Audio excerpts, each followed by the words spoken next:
ভাই মানে পৃথিবীর কোন জায়গায় আসলে এই টাইপের ভাঙা বাস আসলে চলে কিনা আমার আসলে জানা নাই। আপনি জাস্ট দেখেন এখানের কি অবস্থা, মানে খুইলা খুইলা পড়তেছে বাসের আর কি। আর এটি নাম্বার প্লেট কি আছে না নাই তাও তো ও আছে, দেখি ঢাকা মেট্রো, হ্যাঁ তাও আর কি 15, এটা কত সিরিয়াল আল্লাহ জানে ভাই। কি একটা অবস্থা, গ্লাস গ্লাস সব হলো ভাঙা চূড়া।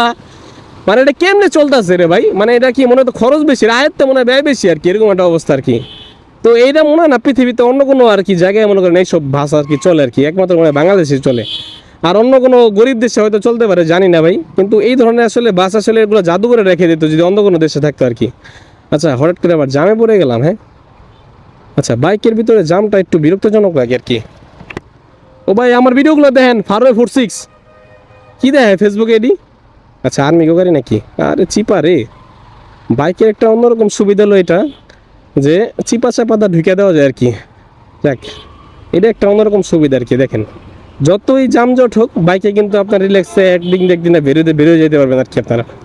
মানে ঢাকা শহরে বাইক ছাড়া কিন্তু চলাটা অনেক মুশকিল আর কি, আপনার অনেক মুশকিল। যারা নাকি টাইম ইস্যু তাদের তাদের আসলে বাইক ছাড়া আসলে মানে বেরিয়ে হওয়া যায় না আর কি, এরকম একটা অবস্থা। আচ্ছা, এই থন দিয়ে লাভ নাই, থামুন থামুন, ওস্তাদ কইছে থামুন।